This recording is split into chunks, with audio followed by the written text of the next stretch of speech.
আমি কিন্তু লাইভে।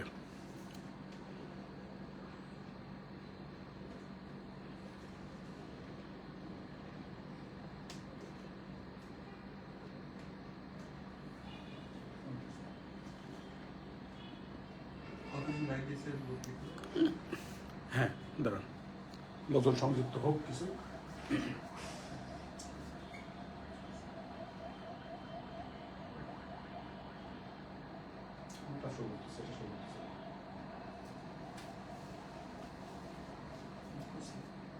ঠিক আছে।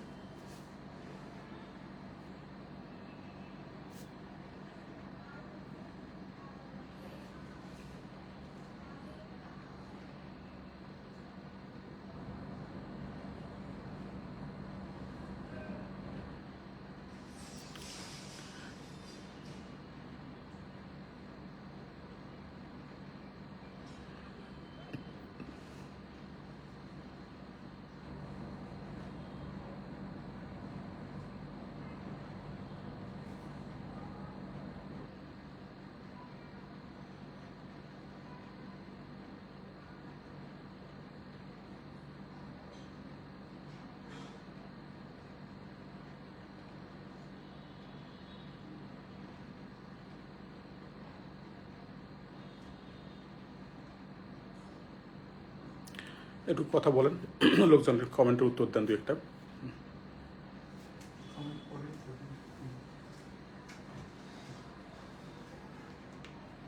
আসসালামু আলাইকুম।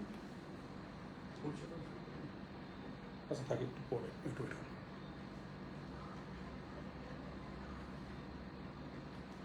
আমাদের কমেন্ট করেছেন হৃদয় চন্দ্রদেব। আদাব স্যার, আদাব।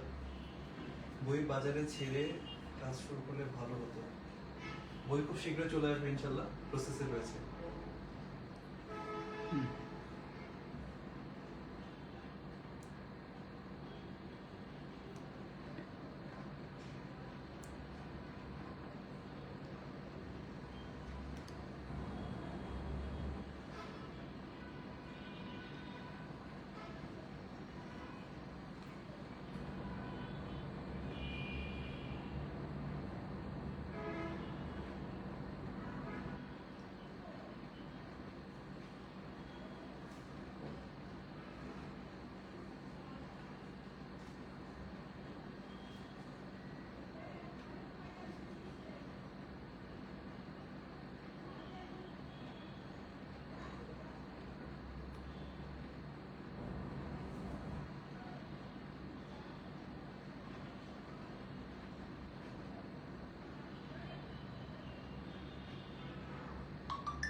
এখন বোধ হয় শুরু করা যায় নাকি? এখন সময় আছে। আচ্ছা, 6:30 পর্যন্ত।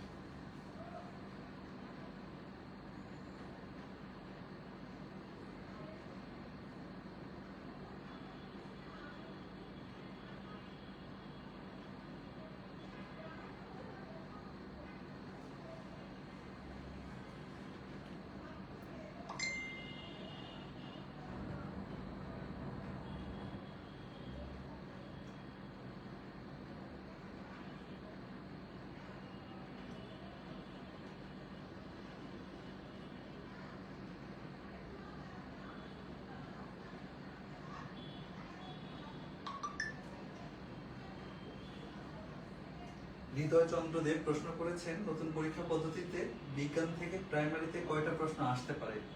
একটু অপেক্ষা করুন ভাই, আমরা ক্লাসের ভিতরে শুরুতে আমরা এটা আলোচনা করবো ইনশাল্লাহ।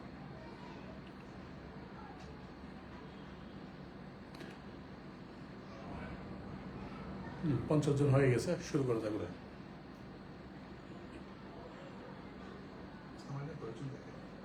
না, ওইটা আমারটা এখানে আপডেট রাখি। 50 জন হয়ে গেছে।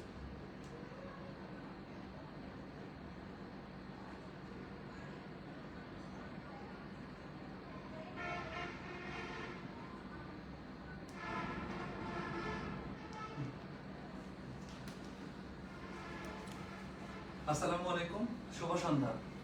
আশা করি সবাই ভালো আছেন। ইতিমধ্যে আমাদের সাথে অনেকেই যুক্ত হয়েছেন লাইভে। আমি নাহিদ আল মুন্তাকিম 41তম বিসিএস থেকে উপজেলা পরিবার পরিকল্পনা কর্মকর্তা হিসেবে কর্মরত আছি। এছাড়া আমার আরেকটি নতুন পরিচয় রয়েছে, আমি 44তম বিসিএস এ প্রশাসন ক্যাডারে সুপারিশ প্রাপ্ত হয়েছি।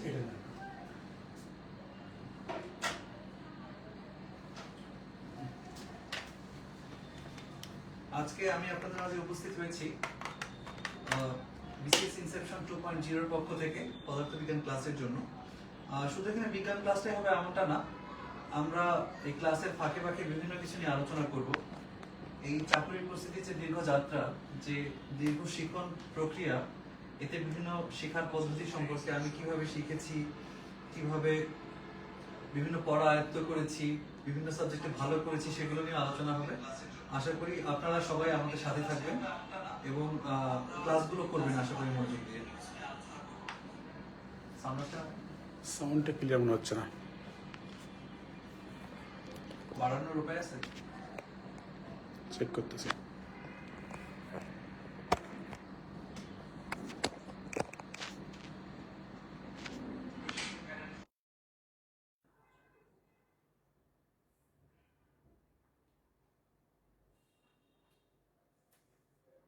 এখন কি অবস্থা একটু চেক করা যায় ভাই?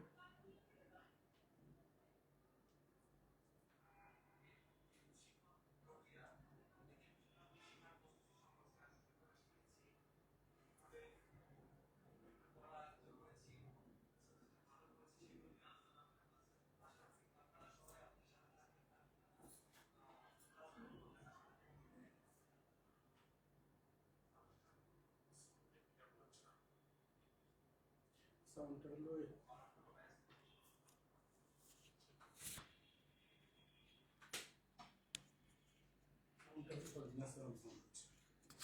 হ্যাঁ, এসি শব্দটা খুব ইয়ে আসতেছে ভাই, এসিটা অফ করে দেন আপনি, সমস্যা নেই।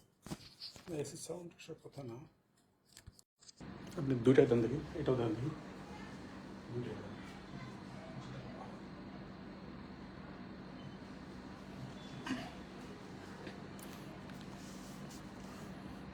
আচ্ছা, আপনারা আপনাদের যা জিজ্ঞাসা থাকবে আশা করি আমাদের কমেন্টের মাধ্যমে জানাবেন।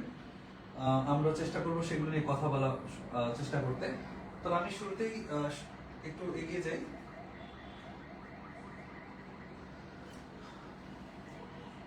আমরা ইনসেপশন পাবলিকেশনের পক্ষ থেকে অন্যরকম একটি প্রশ্ন বিশ্লেষণ করেছি।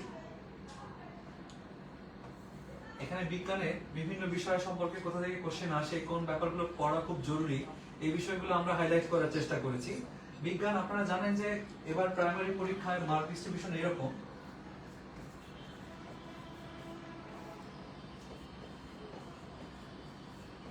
বাংলা 25, ইংলিশ 25, জেনারেল নলেজ, সেখানে বাংলাদেশ এবং আন্তর্জাতিক বিষয়গুলি উভয় মিলে থাকবে আমাদের 20, এবং সায়েন্স এবং ম্যাথ মিলে থাকবে 20।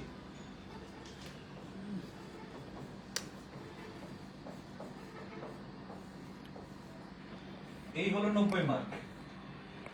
আর 10 মার্ক থাকবে আমাদের ভাইভাতে। এখন এই সায়েন্স এবং ম্যাথের 20 তে যদি 50-50 শেয়ার করা হয়, সায়েন্সে 10 এবং ম্যাথে 10, তাহলে চিন্তা করতে হবে সায়েন্স মানে কিন্তু শুধু একটা টপিক নয়। সায়েন্সের 3টা মেইন পার্ট রয়েছে, যেটা ফিজিক্স, কেমিস্ট্রি, বায়োলজি, পাশাপাশি থাকে ভূগোল, আইসিটি। সেদিক থেকে চিন্তা করলে আমাদেরকে ধরে নিতে হবে জেনারেল সায়েন্স যেটা,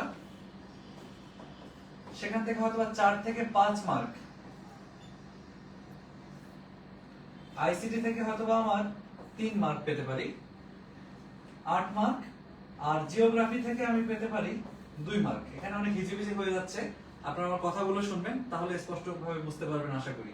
তাহলে আমরা ধরে নিচ্ছি যে বিজ্ঞানের 5 মার্ক আমরা জেনারেল সায়েন্স বা দৈনন্দিন বিজ্ঞান থেকে পাবো, আইসিটি থেকে পাবো 3 মার্ক, আর জিওগ্রাফি থেকে 2 মার্ক। এখানে পাবো বলতে যে 6 আসতে পারে, আইসিটি 2টা আসতে পারে, বা কম্পিউটার আইসিটি থেকে, এবং জিওগ্রাফি একটা আসতে পারে, এরকম নির্দিষ্ট কোনো প্যাটার্ন নাই। তো আমরা এখানে দেখি আসলে আমরা কি দেখাতে যাচ্ছি, অন্যরকম বিজ্ঞানের প্রশ্ন বিশ্লেষণ। ভৌত বিজ্ঞানের উন্নয়নে আইনস্টাইন এবং জুলিও কুরি, এখান থেকে দেখবেন যে একটি করে প্রশ্ন এসেছিল অতীতে। প্রশ্নটা কি ছিল দেখি। আইনস্টাইনের চিরন্তন মানে যুগ বিজয়ী যে আমাদের প্রশ্নটা ছিল, ভর শক্তি নিত্যতা সূত্র ইজিক্যাল টু এমসি স্কয়ার, সেখান থেকে প্রশ্ন এসেছিল। জুলিও কুরি ছিলেন একজন বিশ্ববিখ্যাত বিজ্ঞানী, যদিও পদার্থবিজ্ঞানী বলা যেতে পারে, রাসায়নিক বলা যেতে পারে, কিন্তু একজন বিজ্ঞানী হিসেবে প্রশ্ন এসেছিল। তারপর যদি আমরা দেখি বৈজ্ঞানিক যন্ত্র এবং ব্যবহার, বৈজ্ঞানিক যন্ত্র ও ব্যবহার, এখান থেকে আসলে বিসিএস এ বলেন, প্রাইমারির শিক্ষক নিয়োগে বলেন, বা বিভিন্ন চাকরি পরীক্ষায় বলেন, অনেক সময় একটা দুইটা কোশ্চেন চলে আসে, অন্তত একটা কোশ্চেন চলে আসে। এখানে দেখেন উড়োজাহাজের গতি নির্ণায়ক যন্ত্রের নাম এসেছিল, মোটর গাড়ির গতি নির্ণায়কের নাম এসেছিল, সমুদ্রের গভীরতা মাপা, সূর্য এবং অন্যান্য গ্রহের উচ্চতা পরিমাপক যন্ত্রের নাম এসেছিল। এমন ভাবে যদি দেখেন পানি মিশ্রিত দুধ পরীক্ষা যন্ত্রের নাম, এগুলো এসেছিল। পরবর্তীতে যদি দেখি বিজ্ঞানের বিভিন্ন আবিষ্কার এবং আবিষ্কারকের নাম, যেসব বিজ্ঞানীরা যুগে যুগে বিভিন্ন আবিষ্কারের মধ্য দিয়ে আমাদের পৃথিবীকে বর্ণিত করেছেন, রঙিন করেছেন, সুন্দর করেছেন, জীবনকে করেছেন সহজ, সেই সকল বিজ্ঞানীর বিভিন্ন আবিষ্কার, যেমন টেলিফোনের আবিষ্কারক কে? Graham Bell. লেজার রশ্মি কে আবিষ্কার করেন? মাইম্যান। এই যে এই প্রশ্নগুলো দেখবেন বিভিন্ন সময় এসেছিল, আমরা সেগুলো অ্যানালাইসিস করেছি এবং সেই অনুযায়ী আমাদের বিজ্ঞানটাকে সাজানোর চেষ্টা করেছি।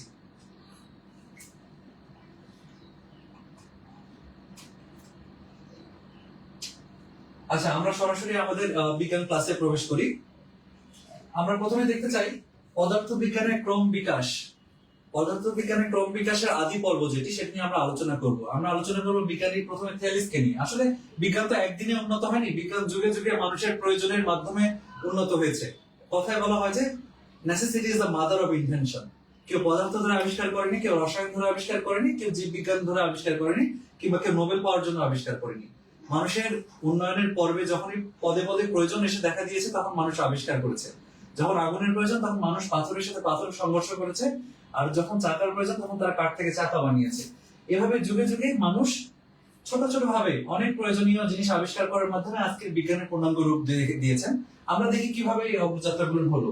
প্রথমে যদি বলি বিজ্ঞানের থেলিস, প্রাচীনকালে তিনি সর্বপ্রথম সূর্যগ্রহণের ভবিষ্যৎবাণী করেন। আমরা এখন সূর্যগ্রহণ অনেক উপভোগ করি, কিন্তু এটি অসাধারণ একটি প্রাকৃতিক ঘটনা। সেটা আমরা প্রথম আমাদের ভবিষ্যৎবাণী করেছিলেন থেলিস। তিনি সে সময় চৌম্বক আবিষ্কার না হলেও চৌম্বক সম্পর্কে অবগত ছিলেন, কিংবা চৌম্বকের কোনো ধর্ম থেকে তিনি অনুধাবন করতে পেরেছিলেন যে আমাদের চারপাশে এমন একটি পদার্থ আছে যেটা লোহা জাতীয় কোনো দ্রব্যকে আকর্ষণ করতে পারে। এবং তার সবচেয়ে যুগান্তকারী যেটা আবিষ্কার, সেটা হলো তিনি সর্বপ্রথম প্রমাণ করেন যে বৃত্তের ব্যাস বৃত্তকে সমদ্বিখণ্ডিত করে। দেখেন, আমরা এখানে জ্যামিতির একটা ব্যাপার শিখে গেলাম। বৃত্তের যে ব্যাস অর্থাৎ কেন্দ্রকে ছেদ করে পরিধি পার্শ্বকে স্পর্শ করে, সেই ব্যাস বৃত্তকে সমান দুইটি ভাগে বিভক্ত করে ফেলে। এই কথাটা সর্বপ্রথম কে বলেছিলেন? থ্যালিস। সেটা আমরা প্রশ্নোত্তর পর্বে গিয়ে দেখবো ইনশাআল্লাহ। তারপরে আমরা আগাবো পিথাগোরাসে। পিথাগোরাসের প্রধান কাজ যেটা ছিল, সেটা জ্যামিতিতে আমরা জানি পিথাগোরাস অনেক গুরুত্বপূর্ণ অবদান রেখে গেছেন। আমরা সবাই জ্যামিতিতে পিথাগোরাসের উপপাদ্য পড়েছি। জ্যামিতি ছাড়াও পিথাগোরাস কম্পমান তারের উপর মৌলিক কাজ করেছিলেন। এছাড়া পিথাগোরাস পানি, মাটি, বায়ু, আগুন সম্পর্কে মৌলিক ধারণা দেন। এগুলো খুব একটা জরুরি না।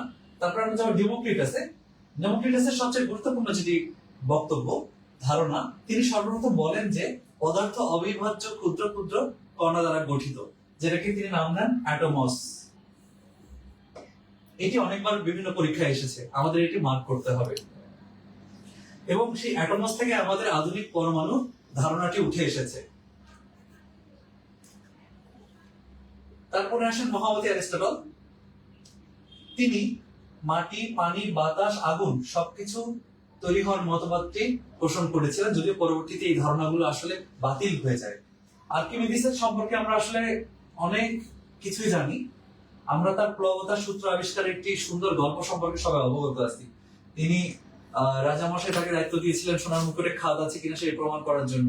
তিনি একটি গোসলখানায় গোসল করার সময় তিনি কৌশল আবিষ্কার করে ফেলেছিলেন, যদি আসলে সোনার মুকুটটাকে পানিতে রাখা হয়, সেটি যে পরিমাণ পানি অপসারণ করবে, সম পরিমাণ সোনা ঠিক একই পরিমাণ পানি অপসারণ করবে। সেই ধারণা থেকেই তিনি আবিষ্কার করেছিলেন তরল পদার্থের ঊর্ধ্বমুখী বল বা প্রবাবতার সূত্র। এতটুকু জানলে আমাদের জন্য যথেষ্ট যে আর্কিমিডিস প্রবাবতার সূত্র আবিষ্কার করেছিলেন। এবং তিনি আচ্ছা, তৎকালীন সময়ে আসলে বিজ্ঞানীরা যুদ্ধের কাজে নিয়োজিত ছিলেন। অনেক সময় অনেকে বলেন যে লিওনার্দো ডি ভিঞ্চি সেই সময় রাজাকে সার্ভ করেছিলেন যুদ্ধের ময়দানে। তো তেমনি ভাবে আর্কিমিডিসও যুদ্ধের মাঠে গলীয় দর্পণ ব্যবহার করে সূর্যের রশ্মিকে একত্রিত করে অনেক দূরের বস্তুকে আগুন ধরিয়ে জ্বালিয়ে দিয়েছিলেন এবং শত্রুর সমূহ বিনাশ ঘটিয়েছিলেন। তিনি লিভার পুলি, আমরা পুলি সম্পর্কে সবাই জানি, এই গোল চাকার মতো, যেখানে কিনা আমাদের রশি দিয়ে বল প্রয়োগ করে রশির বিভিন্ন কাজ করা যায়, তিনি সেই ধারণা দিয়েছিলেন। এছাড়া আল হাজেন, আর্যভট্ট, আল খোয়ারিজমি, এনাদের গুলো আমাদের ছোট ছোট অনেক আবিষ্কার আছেন এনাদের। শূন্যকে সত্যিকার অর্থে ব্যবহার করার বিষয়টি ভারতবর্ষে আর্যভট্ট শুরু করেছিলেন। এটা খুব ইম্পর্টেন্ট। আমরা ভারতবর্ষের মানুষ, আমাদের পরীক্ষা অনেক সময় আসে যে শূন্যের প্রবিষ্ট ব্যবহার কে শুরু করেছিলেন? আর্যভট্ট। তাছাড়া মুসলিম একজন বিজ্ঞানী আল খোয়ারিজমি, আল জাবির আল মুকাবিলা, এই গ্রন্থের মাধ্যমে তিনি অ্যালজেব্রা বা বর্তমান যে বীজগণিত, আমাদের অনেকের পছন্দ অনেকের অপছন্দ, সেই বীজগণিতের সূচনা করেছিলেন। ইবনে আল হাইয়াম, আলোক বিজ্ঞানের স্থপতি। এটা অনেক কোশ্চেন আসতে পারে, আলোক বিজ্ঞানের স্থপতি কাকে বলা হয়? এটা আমাদের উত্তর হবে ইবনে আল হাইয়াম। আচ্ছা, আমি যদি আপনাদের একটা প্রশ্ন করি, আসলে বিজ্ঞান কি? আমরা তো বিজ্ঞানের একটা অংশ নিয়ে পড়াশোনা করছি, আসলে বিজ্ঞানটা কি? বিজ্ঞান হলো সূক্ষ্ম পর্যবেক্ষণ, পরীক্ষা নিরীক্ষা এবং রিজনিং, যেটাকে বলে যুক্তি তর্কের মাধ্যমে বিশ্লেষণ এবং পরবর্তীতে প্রাপ্ত ফলাফলের ভিত্তিতে সিদ্ধান্ত গ্রহণ। এই যে একটা বিজ্ঞানের মেথড, সেই মেথডটা সম্পর্কে খুব প্রিসাইজ ধারণা দিয়েছিলেন আমাদের রজার বেকন। উনি বৈজ্ঞানিক মূলক পরীক্ষা পদ্ধতির প্রবক্তা। কোন বৈজ্ঞানিক সিদ্ধান্ত গ্রহণের আগে বা ফলাফল পাওয়ার আগে যে একটা বৈজ্ঞানিক পরীক্ষার মধ্য দিয়ে, ওয়েস্টেজের মধ্য দিয়ে যাওয়া উচিত, সেই কথাটা আমাদের তুলে ধরেছিলেন রজার বেকন। আচ্ছা, আমি আপনাদের একটা কথা বলতে চাই। আমি তো শুরুতে দেখালাম যে প্রাইমারি পরীক্ষাতে আমাদের যেহেতু মূল লক্ষ্য, এখানে আসলে বিজ্ঞানের থেকে খুব কম মার্ক থাকবে, 5 মার্ক, 6 মার্ক, 7 মার্ক বা সর্বোচ্চ 8 মার্ক, তার বেশি না। সেখানে পদার্থবিজ্ঞান, রসায়ন, জীববিজ্ঞান, খাদ্য পুষ্টি, আইসিটি সবকিছু মিলে থাকবে। সেজন্য আমরা কিন্তু আসলে খুব দ্রুত আগাবো। আমাদের আবার অনেক কিছু স্কিপ করেও যেতে হবে। এই জন্য আসলে এত কম মার্কের জন্য আমরা হয়তো বিসিএস লেভেলের অত ভাস্ট এলাবোরেটিভ প্রিপারেশন নেব না। সেই ব্যাপারটা আপনাদের কাছে মাথায় রাখতে হবে। আচ্ছা, আমরা আরেকটু আগাবো। তার আগে ভাস্করাচার্যকে দেখিনি। ভাস্করাচার্যের সময় ছিল যথাসম্ভব 600 খ্রিস্টাব্দ। 600 খ্রিস্টাব্দের সময়কালে উনি পৃথিবীর ব্যাস নির্ভুলভাবে নির্ণয় করেছেন। আমি অনেক চাকরির পরীক্ষায় দেখেছি, অনেক মডেল টেস্টে দেখেছি এই কোশ্চেনটা। পৃথিবীর ব্যাস সর্বপ্রথম নির্ভুলভাবে নিরূপণ করেছিলেন কে? উত্তর হবে ভাস্করাচার্য। এর পাশাপাশি গাণিতিক ধারণাটাই বদলে দেওয়ার একটা ধারণা সৃষ্টি করেছিলেন, সেটা হলো পাই এর হিসাব করা। আমাদের এই ভাস্করাচার্য, এই উপমহাদেশের রত্ন, ভাস্করাচার্য পাই এর মান হিসাব করেন এবং এটা দিয়ে ক্যালকুলেশনের ইনিশিয়েশন করেন এবং উনি পায়ের মান হিসাবে 22/7, 22কে 7 দ্বারা ভাগ করলে যে মানটা পাওয়া যায় সেটাকে পায়ের মান হিসেবে প্রচার করেন। আমি অবশ্যই বলবো যে এখান থেকে পরীক্ষায় কোশ্চেন আসার সম্ভাবনা অনেক বেশি। প্রাথমিকের পরীক্ষায় না পান, অন্য পরীক্ষায় অবশ্যই পেয়ে যাবেন। আমি একটু পরবর্তী বিজ্ঞানের দিকে আগে। আপনাদের কোনো মতামত থাকলে দয়া করে কমেন্টে জানাবেন, আমি চেষ্টা করব রিপ্লাই দেওয়ার। হ্যাঁ, কমেন্টে রিপ্লাই দিতে হবে। আচ্ছা, আমার খুব পছন্দের ভাই রিয়াজ ভাই কমেন্ট করেছেন। নাহিদ ভাই কেমন আছেন? ভালো আছি। আচ্ছা, এখন একজন বিজ্ঞানী কথা বলবো যিনি আসলে প্রাকৃতিক বিভিন্ন জীব, বস্তু বা প্রাকৃতিক বিভিন্ন শক্তি খুব ক্লোজলি মনিটরিং করতেন। উনি আসলে সরাসরি আবিষ্কার করেছে আমার মনে হয় উনি প্রকৃতির মাঝে আবিষ্কার খুঁজে নিতেন। ইনি হলেন লিওনার্দো ডি ভিঞ্চি। ইনি পাখির ওড়ার গতি পর্যবেক্ষণ করতেন। পাখি যে উড়তো ডানা মেলে, সেই অবস্থায় পাখিকে পর্যবেক্ষণ করতেন। সেই ওড়ার মডেলটি পর্যবেক্ষণ করে উনি একটি উড়োজাহাজের মডেল আবিষ্কার করেন। আমি কিছুদিন আগে একটা ভিডিও দেখছিলাম যে আমেরিকান বোম্বার B2 এর ডিজাইন এক্স্যাক্টলি একটা পাখির মতো, একদম হুবহু পাখির মতো। B2 উড়ে গেলে B2 বুকের অংশটা যেরকম দেখা যায়, একটা পাখির বুকও ঠিক এরকমই দেখা যায়। এরপর আসি কঠিন পরিস্থিতির শিকার হওয়া আমাদের বিজ্ঞানী কোপারনিকাসের কথা। কোপারনিকাস 1543 সালে তার একটি বইয়ে সূর্যকেন্দ্রিক সৌরজগতের মডেলের কথা ব্যাখ্যা করেন। তার মানে কি 1543-এর আগে কি সবাই বিশ্বাস করতো সূর্য সৌরজগতের কেন্দ্রে নয়? আসলেই তাই। সে সময় বিভিন্ন চার্চ, পুরোহিত বিভিন্ন জায়গাতে ধর্মের সুবিধার জন্য বিভিন্ন ধর্মযাজকরা তাদের মন করা মতবাদ ব্যাখ্যা করতেন। আমরা যেমন শুনেছি যে একটি বিশাল কচ্ছপ রয়েছে, কচ্ছপের চার প্রান্তে চারটি হাতি, সেই হাতির পিঠে একটি থালার মতো পৃথিবী, এরকম অনেক মতবাদ ছিল। কিন্তু আমাদের যে কোপারনিকাস, ইনি তার একটা বইয়ে প্রথম বলেন যে এই সৌরজগতের কেন্দ্রে রয়েছে সূর্য এবং গ্রহগুলো রয়েছে তার চারপাশে। এই জন্য তাকে বিভিন্ন প্রতিকূল পরিস্থিতির শিকার হতে হয়েছে এবং ধর্মযাজকদের কাছ থেকে বিভিন্ন নিপীড়নের শিকার হতে হয়েছে। এবং কোপারনিকাসের সমসাময়িক কাছাকাছি সময়ে গ্যালিলিও ছিলেন। গ্যালিলিও কোপারনিকাসের মতবাদটাকে সামনে তুলে নিয়ে আসেন এবং এজন্য গ্যালিলিওকে আধুনিক বিজ্ঞানের জনক বলা হয়ে থাকে। জ্যোতির্বিজ্ঞানের একটা দিক একদম সামগ্রিক পরিবর্তন এনেছিলেন এই কোপারনিকাস এবং গ্যালিলিও। কোপারনিকাস যে মতবাদ প্রকাশ করেছিলেন সেটিকে স্থাপিত করেছিলেন গ্যালিলিও। এবং এনারা আসলে সে সময় ধর্মযাজকদের প্রচন্ড রোষানলে পড়েছিলেন সে সময়। যেমন আমাদের গ্যালিলিও গৃহবন্দী হয়ে জীবন কাটাতেন, এগুলো না জানলেও আপনাদের চলবে। আমরা এতটুকু জানি যে কোপারনিকাস সূর্য কেন্দ্রিক সৌরজগতের ব্যাখ্যা দেন এবং আমাদের গ্যালিলিও পরন্ত বস্তুর সূত্র প্রদান করেন। আমি দুটো মার্ক করে দিচ্ছি।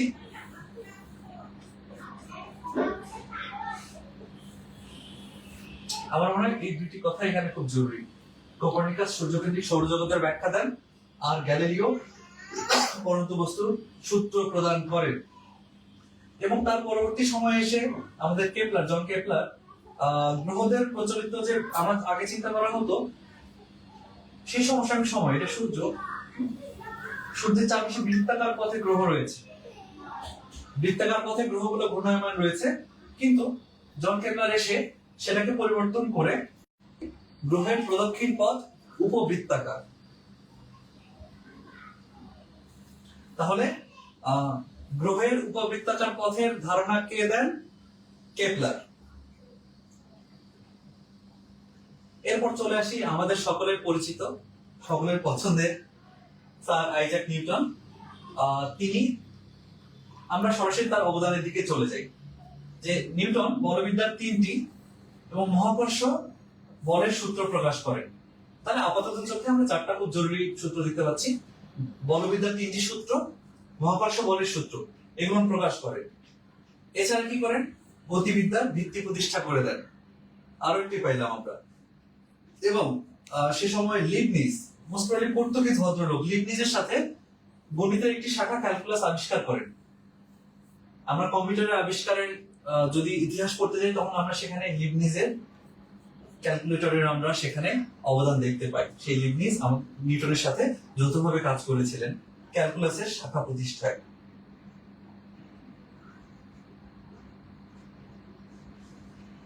আধুনিক পদার্থবিজ্ঞান, আমরা আসলে আদি পর্ব দেখলাম, মধ্য সময়টা দেখলাম বা মধ্যযুগ দেখলাম, এখন আধুনিক পদার্থবিজ্ঞানে চলে আসি।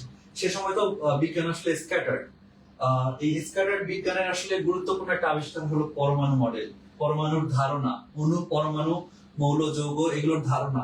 এই ধারণাগুলো গুছিয়ে আসার ফলে বিজ্ঞানের ধারণাটা আসলে সামগ্রিকভাবে বদলাই গেল। কিভাবে? দেখেন, 1803 সালে জন ডাল্টন পারমাণবিক তত্ত্ব দিয়েছিলেন। এরা আসলে এই যে 1803 সালের আগে পদার্থের গঠন নিয়ে বিভিন্ন ধারণা ছিল। অনেকে বলতো আগুন, পানি, বাতাস এগুলো মৌলিক পদার্থ। অনেকে বলতো পদার্থকে যত খুশি শেষ পর্যন্ত ভাগ করা যাবে, আবার বলতো ভাগ করা যাবে না। এই যে ধারণাগুলো ছিল সেগুলোকে চেঞ্জ করে দিলেন আমাদের জন ডাল্টন 1803 সালে পারমাণবিক তত্ত্ব প্রতিষ্ঠা করে। তিনি কি বললেন? প্রথমে বললেন পরমাণু অবিভাজ্য ক্ষুদ্র ক্ষুদ্র পদার্থ, অবিভাজ্য ক্ষুদ্র ক্ষুদ্র কণিকা দ্বারা গঠিত, যেটার নাম হলো পরমাণু। 2 নম্বরে বললেন যে একই পদার্থের পরমাণুগুলো দেখতে গাঠনিকভাবে, আকৃতিগতভাবে একই রকম।